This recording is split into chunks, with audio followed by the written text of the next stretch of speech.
Daripada Abu Hurairah bahawa Rasulullah bersabda, "Man adraka min as-subhi rak'atan qabla an tatlu'a asy-syams faqad adraka as-subh, wa man adraka rak'atan min al-'ashri qabla an tatlu'a asy-syams faqad adraka as-'ashr." Rasulullah bersabda dalam hadis ini, siapa yang mendapat satu rakaat solat subuh sebelum matahari terbit, maka sesungguhnya dia telah mendapat subuh itu. Waktu subuh itu dia dah dapat. Dan kalau siapa yang mendapat satu rakaat daripada solat asar sebelum matahari terbenam, maka dia telah mendapat asar. Hadis muttafaq alaih. Muttafaq alaih maknanya ada dalam Bukhari dan dalam Muslim.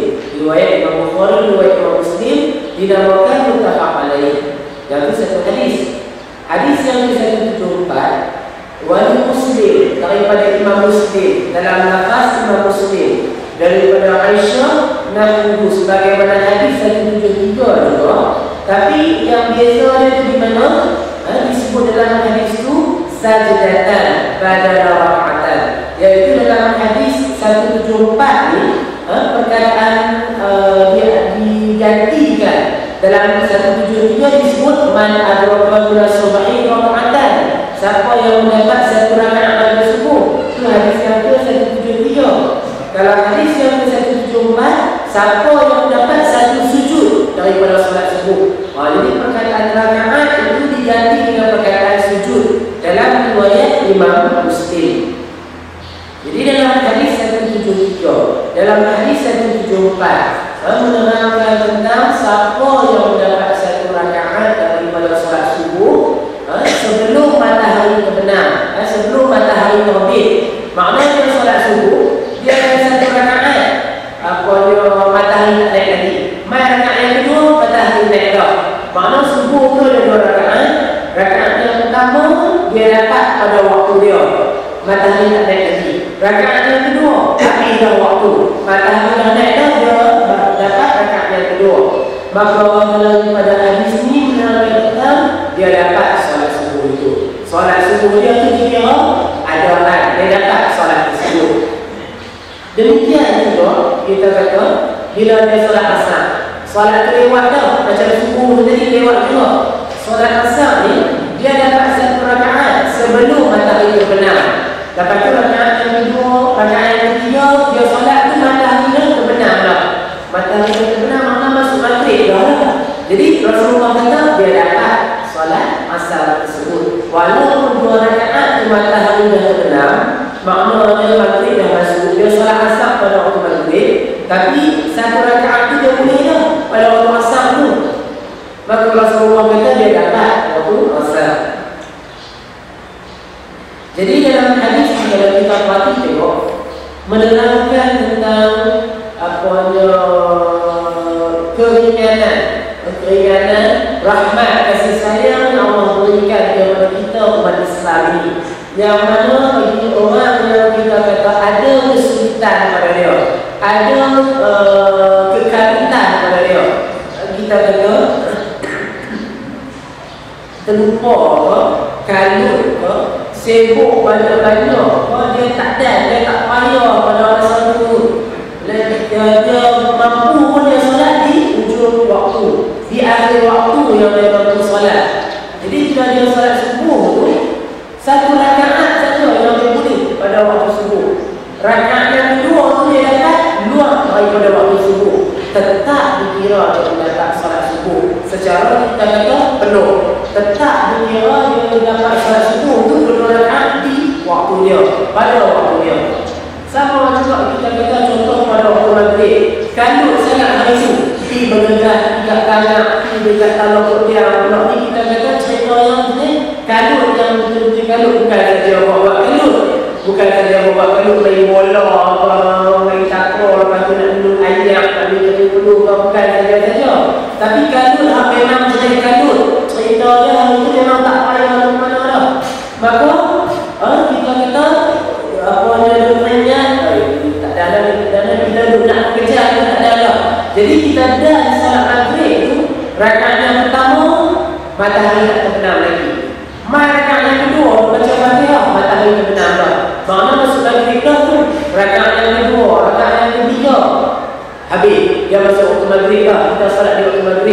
Tapi tetaplah Allah kira kita dapat subuh itu, kita dapat maghrib itu. Walaupun satu rakaat saja pada waktu dia, 2 rakaat maghrib lagi sudah di luar waktu, dikira dia dapat waktu maghrib juga. Dia dapat penuh kita kata solat maghrib itu. Jadi yang mana kalau kita perhati tengok penjelasan tentang syarak. Jadi kau orang yang kata dia faham tahu, ni tak sah ni yang solat ni. Satu rakaat saja boleh maghrib, 2 rakaat lagi, satu rakaat saja yang kata boleh asar, 3 rakaat lagi dah masuk maghrib dah. Tak sah lah solat ni. Kena solat lain, kena contoh dan sebagainya. Jadi dah, walaupun 1 rakaat kita dapat pada waktu dia, 3 rakaat lagi duduk di luar waktu, maka masih dikira kita mendapat solat tersebut. Dan yang ini kita kata khusus untuk mereka yang ada kekalutan, kesulitan dan sebagainya. Bukan sengaja dia berlambatkan waktu solat. Jadi kita kata hadis yang kita baca, hadis yang ke-173, hadis yang ke-174, ni bukan alasan untuk nak melewatkan waktu solat. Kita kata, bukit 7 ni ada cerita-cerita ni, ada cerita-cerita kongfu. Sure, bukit 7 ni ada Naruto, ada Doraemon dan sebagainya. Tak apalah, solat bukit 8 lah. Pasal Nabi kata, kalau boleh 1 rakaat pun, kalau solat bukit 8 sekali ni, boleh 1 rakaat pun, yang Isya tak masuk lagi. Kita kata, tak apalah, rakaat yang kedua, rakaat ketiga tu tak apalah. Walaupun di luar waktu, kita dah memang dapat dah solat maghrib tu. Kita dah memang dapat dah solat tersebut. Dah, dia bukan cerita begitu. Yang ini dalam hadis ni dia untuk siapa yang ada kesulitan. Bukan saja-saja untuk dia nak melewatkan waktu solat. Bukan saja-saja dia kita kata nak ambil keluar. Dah lah, aku tengok solat Cina ni dia ambil itu. Dah lah, aku tengok solat dia ambil itu. Sebelum mau waktu solat, asalkan dapat 1 rakaat saja itu dah lah. Rakaat kedua, rakaat ketiga tu dia kebaran solat tersebut. Ada satu tu bukan dia cara begitu. Dan daripada hadis ini juga yang mana Ibnu Hajar Al-Asqalani dia kata, zahir hadis pada hadis 173 pada 174, zahir hadis menunjukkan kata kalau kita dapat 1 rakaat tu dah dikira kita dapat solat subuh tu. Dah dikira kita dapat solat tersebut. Contohnya macam solat subuh, kita katalah pukul 7 matahari naik, contoh pukul 7 matahari naik, kita solat pukul 6.55 subuh, dah lah 1 rakaat.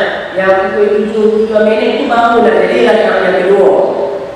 Jadi dalam hadis ini dia kata siapa yang dapat 1 rakaat, dia dah kira dapat subuh tu, maka dia faham aku ni solat 1 rakaat sudah lah. Mana pukul 6.55, 6.58 tu dia solat subuh 1 rakaat saja yang dah masuk waktu.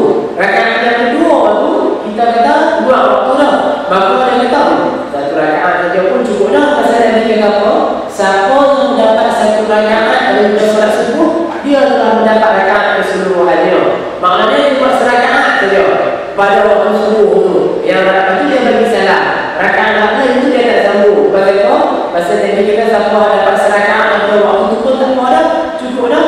Ini pun kita kata faham yang salah, faham yang tak betul. Cara faham ini yang mana Ibnu Hajar kata zahir hadis ini menyatakan cukup 1 rakaat saja kita buat bila waktu itu dah sempit macam tu. Maknanya memadai, cukup dah. Tapi ulama-ulama tak mengambil maksud sedemikian. Makna bukanlah kita dapat 1 rakaat subuh maka kita mendapat keseluruhan solat subuh tersebut. Bukanlah makna kita solat subuh 1 rakaat saja. Dia bukan makna macam tu. Solat subuh yang 1 rakaat dapat pada waktu dia, lepas tu di luar waktu kena sambung, kena sempurnakan bagi rakaat. Makna solat subuh ada 2 rakaat. Solat dulu rakaat yang pertama kita dapat pada awal waktu, lepas tu rakaat yang kedua waktu, walaupun di luar waktu kita sempurnakan juga, kena sambung juga. Tak boleh kita tinggal. Demikian juga kita kata kalau waktu asar kita dapat rakaat yang pertama, kita dapat rakaat yang pertama pada waktu dia. Rakaat yang kedua, ketiga, keempat luar pada waktu. Bukan kata kita tak kena sambung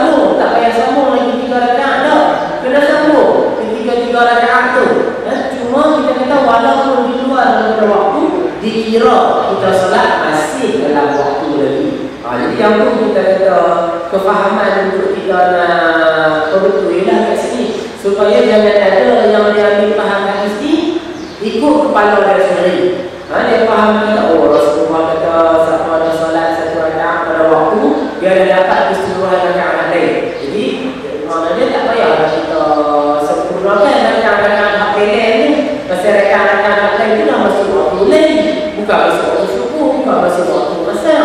Jadi tak perlu kita sambung rakaat-rakaat hak lain tu. Ada apa kalau begitu. Kena tetap kita sempurnakan rakaat yang lain tu walaupun di luar waktu. Cuma kita kata Allah berikan kepada kita tu apa rahmat dia dikira dalam waktu lagi kita solat dalam demikian. Jadi yang mana maksud hadis yang perlu kita faham dan jelas.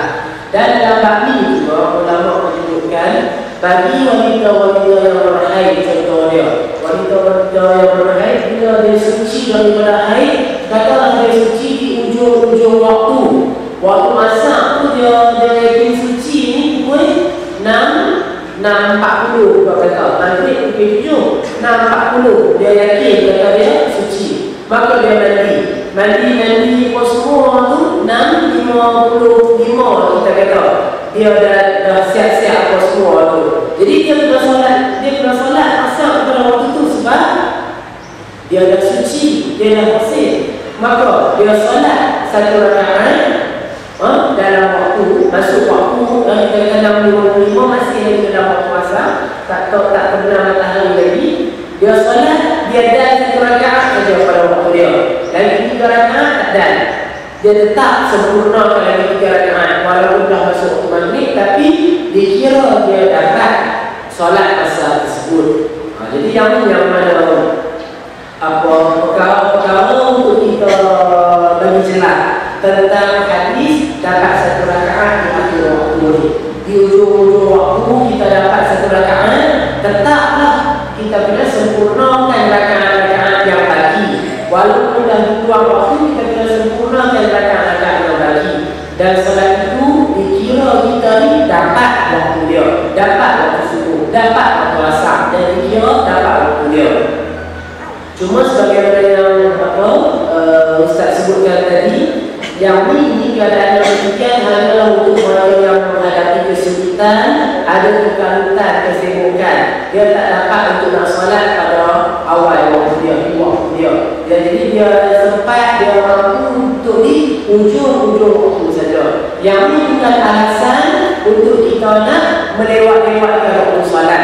Yang ini bukan alasan untuk kita nak melewat-lewatkan waktu solat. Masuk waktu solat maghrib tu, okey lah, minum kopi dulu kat kedai-kedai apa semua ni, pagi